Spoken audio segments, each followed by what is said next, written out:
Interventional approaches are but one tool, one very valuable tool.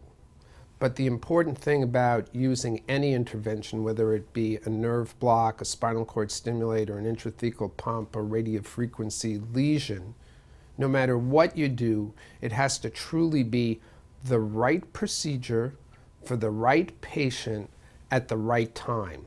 And it might be the right procedure for the right patient, but it might not be the right time. And what's important about the right time is where it fits in the entire context of the patient's treatment. And it shouldn't be a mode unto itself. Now, as somebody who made my career originally by interventional techniques, my maturity has taken me to a point where I see it as a tool that isn't the be-all and end-all. A very important tool that very often I can't accomplish the other things that I want to accomplish without having it. But if I try to just do that, employ that tool and nothing else, often it would be a failure, because you have to do the proper evaluation, get the patient to the right mental state, and then start the pain rehabilitation process so that this has the greatest potential to be helpful. Now, what we find to be the most important thing in getting patients better is comprehensive interdisciplinary functional rehabilitation. Now that's a whole mouthful, but basically what we're saying is you bring together a team of experts, each of whom is a therapist in their own way, looking at the patient from different ways to try to get function back when you have serious intractable pain. Because merely throwing in metal, for instance, will not get a patient better. In fact, years ago, what taught us something about this was a patient where we made all her pain go away, and then 2 days later she attempted suicide because she blamed how horrible everything in her life was on her pain, and once the pain wasn't there to blame it on, she just realized she had an empty life because nothing was there.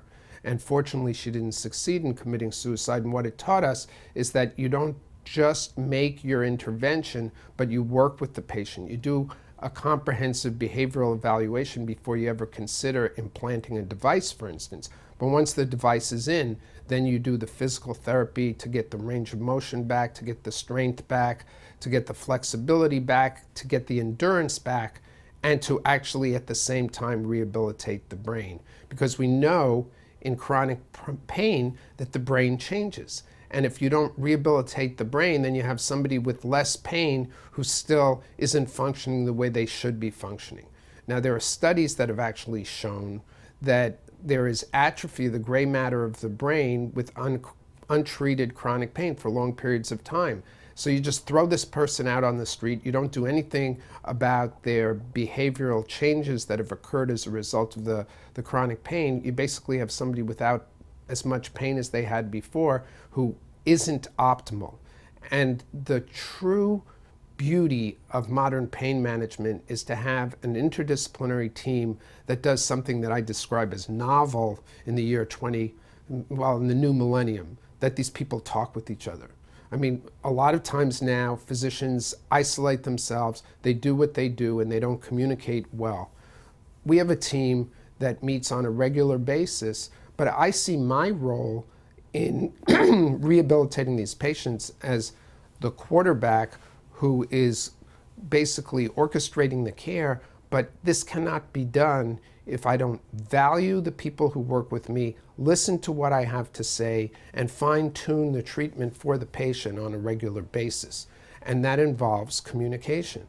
And we have a team of physical therapists, psychologists, biofeedback technicians who all work together, and then we can bring in things like nutrition, acupuncture occasionally, chiropractic, whatever is necessary. But the core of this rehabilitation is the physical therapy, the psychology, and essentially relaxation therapy to get patients to better cope with their pain.